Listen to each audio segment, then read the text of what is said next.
అంటే ఉపేక్షించుకొనడం. ఎలా ఉపేక్షించుకోవాలా?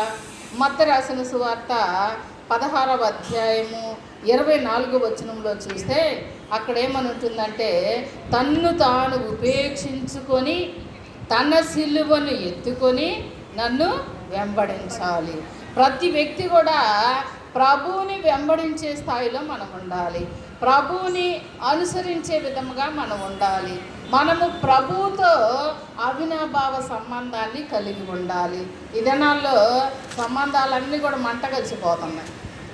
అమ్మ నాన్న అంటే ఓకే, కానీ ఆ తర్వాత సంబంధాలు నాట్ ఓకే. ఇప్పుడు పెళ్ళిళ్ళు కూడా ఎలా జరుగుతున్నాయి అంటే, అత్త మామ ఉన్నారంటే సగం ఓకే అంటున్నారంట, ఆడపడుచులు ఉన్నారు అంటే ఒక పావు భాగం ఓకే అంటున్నారంట, అసలు ఎవరు లేరంటే ఇంకా అది గుడ్ ఓకే.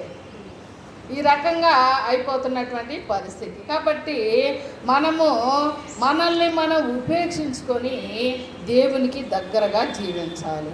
రెండవది అంటే ఏంటి అంటే పరీక్షించుకోవాలా. ఏం పరీక్షించుకుంటాం? అంతరాత్మని పరీక్షించుకోవాలా, హృదయాన్ని పరీక్షించుకోవాలా, మన క్యారెక్టర్ని పరీక్షించుకోవాలా, మన అలవాట్లని పరీక్షించుకోవాలా. టోటల్గా ఈ మధ్య నాకు ఒక ఫ్రెండ్ ఉంది, ఆమె ఫోన్ చేసి ఎప్పుడు ఆరోగ్య సూత్రాలు చెప్పింది. ఏం తింటున్నావు, ఏం తాగుతున్నావు, ఇది తినాలా అది తినాలా అని చెప్తుంది. అయితే ఆమె చెప్పేదానికి నేను తినేదానికి పూర్తి భిన్నంగా ఉంటుంది. ఆమె 2 సార్లు తినమంటే నాకు 5 సార్లు తినే అవకాశం వస్తుంది, తప్పదు. అయితే ఆమె చెప్పింది ప్రతి 6 నెలలకు ఒకసారి టోటల్ బాడీ చెకప్ చేయించుకో అంటుంది. సరే దానికి ఎంత ఖర్చు అవుతుందంట? ప్రతి 6 నెలలకి మనకి కనీసం 3 ఏళ్ళు అవుతుంది అంటుంది. సరే ఆ 3 ఏళ్ళు ఫోన్పే చేసి తెల్లారి చేయించుకుంటానంట. అంటే సలహా ఇవ్వడం ఈజీ, కానీ దాన్ని పాటించాలంటే మనకు కూడా కష్టమే. సరే ఏది ఏమైనా బాడీ చెకప్ తప్పనిసరిగా అవసరం అంట. ప్రతి 6 నెలలకి ప్రతి డాక్టర్ కూడా చెప్తూ ఉన్నారు, ఎప్పటికప్పుడు మన ఆరోగ్య పరిస్థితులను బట్టి బాడీ చెకప్ అవసరం. సరే అది ఎందుకు చెప్తున్నానంటే, మనం కూడా ఎప్పటికప్పుడు పరీక్షించుకోవాలి. నా హృదయం ఎలా ఉన్నది, నా అలవాట్లు ఎలా ఉన్నాయి, నా పద్ధతులు ఎలా ఉన్నాయి, నేను దేవునికి అనుకూలంగా ఉన్నానా? మనము ఉదయం తిని మధ్యాహ్నం జీర్ణం కాకపోతే ఏం చేస్తాం? రకరకాలైన అరగడానికి ప్రయత్నాలు చేస్తాం. అది చేస్తూ ఉంటున్నాం కదా. అలాగే దేవునికి అయిష్టమైన, దేవునికి నచ్చనై, దేవుడు ఇది తప్పు అని చెప్పి సరిదిద్దుకోవడానికి కనీసము ప్రయత్నం చేస్తే చాలు, మిగిలిన ఫలితాన్ని దేవుడే ఇస్తాడు. అంతే తప్పితే అసలు ప్రయత్నమే చేయకుండా ఇవన్నీ నా వల్ల కాదండి, అసలు ఇవన్నీ నేను చేయలేనండి, కాబట్టి ఇవన్నీ చేయడం లేదు కాబట్టి చర్చికి నేను రానండి అని చెప్పేవాళ్ళం చాలామంది ఉన్నా. అవన్నీ నీ వల్ల ఏదీ కాదు, అన్ని ప్రభువు వల్లనే అవుతాయి. అయితే మొట్టమొదటిగా నీవు పరీక్షించుకొని, నీ హృదయాన్ని నీవు పరిశీలించుకొని, నీ మనసును నీవు ఒక్కసారి ఆలోచన చేస్తే ప్రభువే ఆ యొక్క మనకున్నటువంటి వాటిని తీసివేస్తాడు. ఇర్మియా గ్రంథము 2వ అధ్యాయం 16వ వచనంలో ఆ మాట చెప్తాడు చూడండి. ఇర్మియా గ్రంథము 2వ అధ్యాయము 16వ వచనంలో 2వ అధ్యాయం 16వ వచనంలో ఏమనుంది? నోబు తహనేసు అనే పట్టణముల వారు నీ మార్గంలో నడిపించుచుండగా నీవు ఆయనను విసర్జించుట వలన నీకు నీవే ఈ బాధను కలుగు చేసుకుంటేవి కదా. అది మనం బాధ కలుగు చేసుకోకూడదు. రవ్వ నేను ఇలా ఉన్నాను కాబట్టి సరిదిద్దాల్సిన బాధ్యత నీదే అని ప్రభువు మీద మన బాధను పెట్టాలి. 2 పట్టణాలు కూడా ప్రభువు మీద బాధను పెట్టకుండా ఆ బాధను వాళ్ళే భరిస్తూ ఉన్నారంట. అలా నీవు ఉండకూడదు. రెండవదిగా 3వ విషయం ఏంటంటే, మొదటిది ఉపేక్షించుకోవాలి, రెండవది పరీక్షించుకోవాలి, మూడవదిగా వాక్య ప్రకారముగా జీవించాలి. అది ఎలా సాధ్యం? మత్తయి రాసిన సువార్త 4వ అధ్యాయం 4వ వచనాన్ని చూస్తే, ప్రభు అయినటువంటి యేసుక్రీస్తు వారికే ఆ శోధన ఎదురైనప్పుడు ప్రభు చాలా స్మూత్గా ఆ శోధనని ఎదుర్కొన్నాడు. అయితే ప్రభువు ఎదుర్కొని మనకు మార్గం చూపించాడు కనుక మనము కూడా ఆ మార్గంలో ఆ శోధనని ఎదుర్కోవచ్చు. వాక్య ప్రకారం జీవించడం అనేది చాలా కష్టమైన పనే, చేయడము అలవాటు లేని పనే. అయినప్పటికీ చెయ్యడానికి మనం ముందుకు వచ్చే వారముగా ఉండాలి. అలాగే యోహాను రాసిన సువార్త 6వ అధ్యాయం 48వ వచనంలో అంటాడు, దేవుని యొక్క మాట ప్రకారం మనం జీవించాలి. ఏ పని చేసినా ప్రభువుని అడగాల. ప్రభువా, మరి నేను ఇది చేయాలి అనుకుంటూ ఉన్నాను, వాక్యానుసారంగా ఇది చేయడానికి నాకు అర్హత ఉన్నదా లేదా, ఒకవేళ వాక్యానుసారంగా కాకపోతే ఏం జరుగుతుంది, అంతా నీ చిత్తము ప్రభు అని మరి మనము దేవుణ్ణి అడిగి అడుగు ముందుకు వెయ్యాలి. నాలుగవదిగా సమర్పణ ఉండాలి మనలో. సమర్పణ లేకపోతే ఏ పని కూడా మనము చేయలేము. ఉదాహరణకి ఊడ్చేదే అనుకున్నా, ఇల్లు ఊడ్చాలా, అది ముందు నీకు వచ్చి ఉండాలా. ఊడడం రాకపోతే నేర్చుకుంటాం. అలాగే ప్రభువుకి మన జీవితాన్ని సమర్పించుకుంటే ప్రభువు నీ ద్వారా ఏమి చేయాలో ఆయన తెలుసు. నీ ఆత్మని పాటల వైపు నడిపిస్తాడా, పరిచర్య వైపు నడిపిస్తాడా, నాయకత్వం వైపు నడిపిస్తాడా, లేదు ఇతరులకు ఆదర్శవంతంగా నిన్ను నడిపిస్తాడా, బాధ్యత ప్రభువుదే. అప్పుడు మనం ఫుల్గా సరెండర్ అవ్వాలి ప్రభువుకి, కంప్లీట్గా సమర్పించుకోవాలి. సగం సమర్పణ, సగమేమో అసమర్పణ. అలా కాకుండా ప్రభువుకి పూర్తిగా మనం సమర్పించుకునే వారముగా ఉండాలి. లూకా రాసిన సువార్త 21వ అధ్యాయము మొదటి 4 వచనాలు మనం గమనించినప్పుడు సమర్పణ అనేది ఎలా ఉంటుందో అక్కడ చెప్తూ ఉన్నాడు. చూడండి, లూకా రాసిన సువార్త 21వ అధ్యాయము మొదటి నుంచి 4 వచనాల్లో బాగా చదువుకుందాం. కానుక పెట్టెలో తమ కానుకలు వేయించిన ధనవంతులను ఆయన పారదూసిన ఒక పేద విధవరాలు 2 కాసులు వేసెను. అక్కడ మరి పేద విధవరాలు చాలా హైలైట్ అయింది. ధనవంతులు అందరూ ఉన్నారు, సంఘంలో జ్ఞానవంతులు ఉన్నారు, ధనవంతులు ఉన్నారు, అభివృద్ధి చెందిన వారు ఉన్నారు, ఆస్తి ఎక్కువ ఉన్నవారు ఉన్నారు. వాళ్ళు ఎవ్వరూ ఫేమస్ అవ్వలేదు. 2 కాసులు వేసినవి ఫేమస్ అయింది. ఎందుకు చెప్పండి? ఆమె ఆ 2 కాసులు ఆలోచన, నాకున్నదంతా నేను వేస్తా ఉన్నాను, నాకున్నదంతా ప్రభుకి ఇస్తా ఉన్నాను అన్న ఫీలింగ్తో ఆమె ఇచ్చింది. మనం కూడా దేవునికి మన హృదయాన్ని సమర్పించాలా, మన కానుకలు సమర్పించాలా, ప్రభు మనకి ఇచ్చిన కొలది మనం ప్రభుకి సమర్పించాలా. ఎప్పుడైనా నాకు సహోదరు ఉన్నది, ఆమెకి ఇప్పుడు 70 ఏళ్ళు, ఆమెకి నెలకి 80,000 రూపాయల ఆదాయం వస్తుంది. 5-6 తారీఖుల్లో ఆమెకు జీతం వచ్చిందంట. 5-6 తారీఖులు కాక నాకు వెంటనే ఫోన్ కొట్టింది, అమ్మగారు నువ్వు ప్రార్థన చేయి, జీతం నేను కదిలియాలని. అసలు ఆశ్చర్యపోతా నేను. నాకన్నా 5వ తారీఖు గుర్తుండదు, కానీ ఆమెకు బాగా గుర్తుంటుంది. అట్లా మనకు సమర్పణ ఉండాలి. ప్రభువుది ప్రభువుకు పక్కన పెట్టాలా, సేవకులకు పక్కన పెట్టాలా. మరి మనం ఏమన్నా ఈ నెలలో ఎదవరాళ్ళకి ఏదైనా ఇవ్వాలంటే అది పక్కన పెట్టాలా. ఆ 3 భాగాలు పక్కన పెట్టిన తర్వాత మనం వాడుకోవాలా.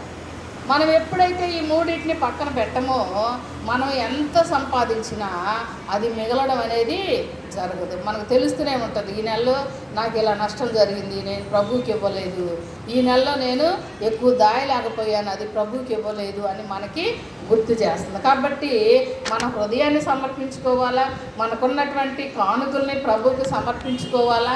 టోటల్గా మన లైఫ్ అంతా ప్రభు చేతిలో పెట్టాలి. అప్పుడు ప్రభు నిన్ను డాక్టర్ని చేస్తాడో, యాక్టర్ని చేస్తాడో, మరి ఇంకేం చేస్తాడనేది ప్రభు దృష్టిలో ఉంటుంది. కాబట్టి ఉపవాసము అనగా 4వది సమర్పించుకొనుట అని అర్థము.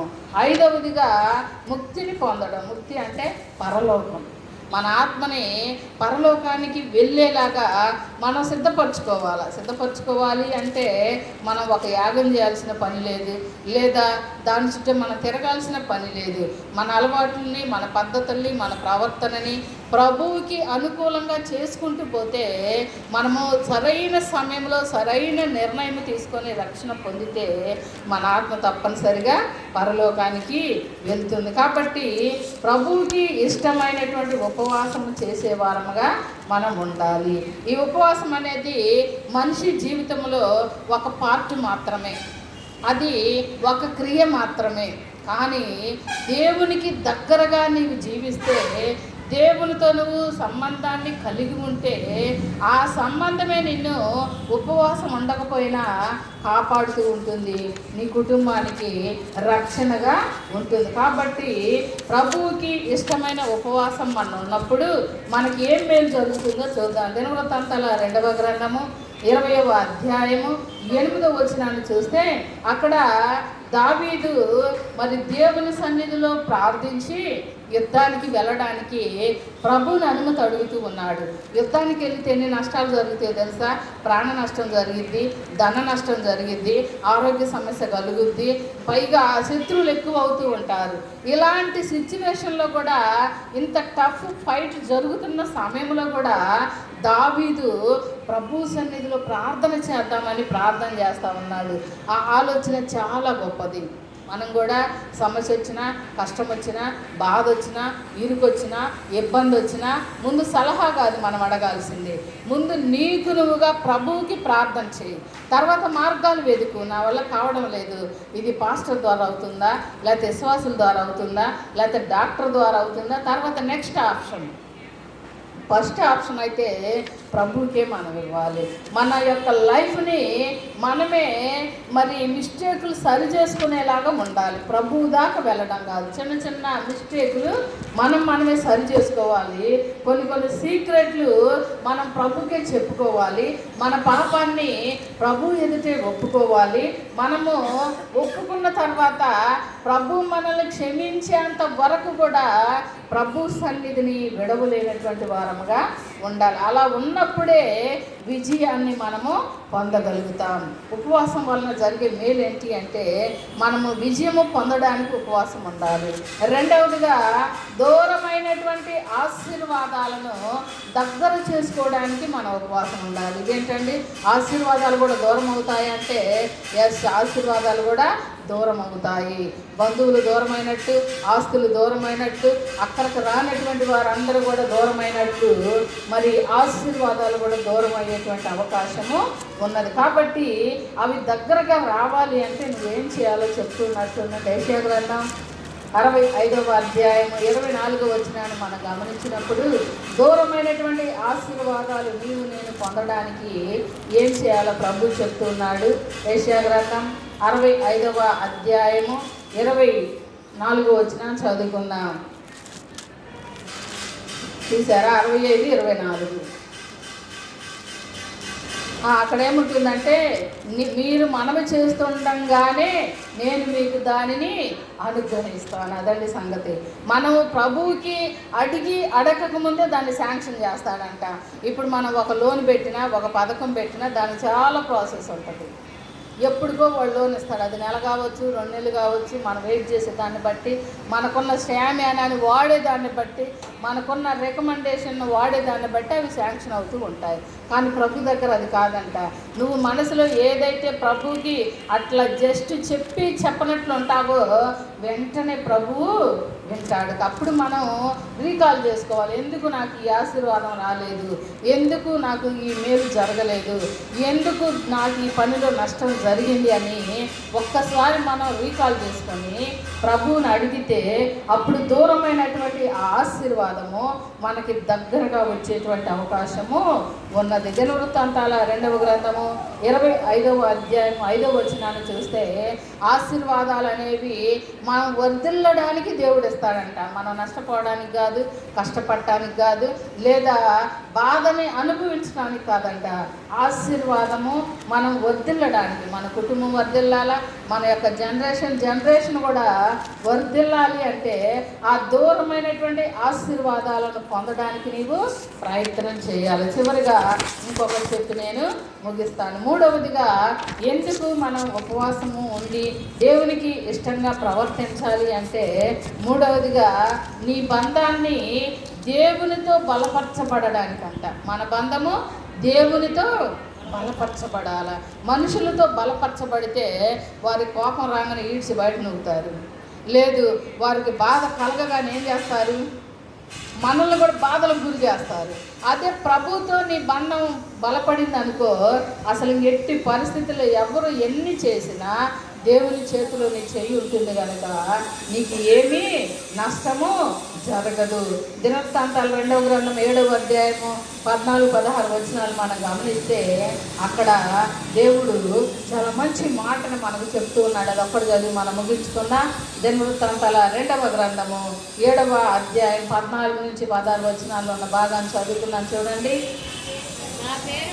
నా పేరు పెట్టబడిన జనులు తమను తాము తగ్గించుకొని ప్రార్థన చేసి నన్ను వెదకి తమ దుర్మార్గములను విడిచిన ఎడల ఆకాశము నుండి నేను వారి ప్రార్థనను విని వారి పాపములను క్షమించి వారి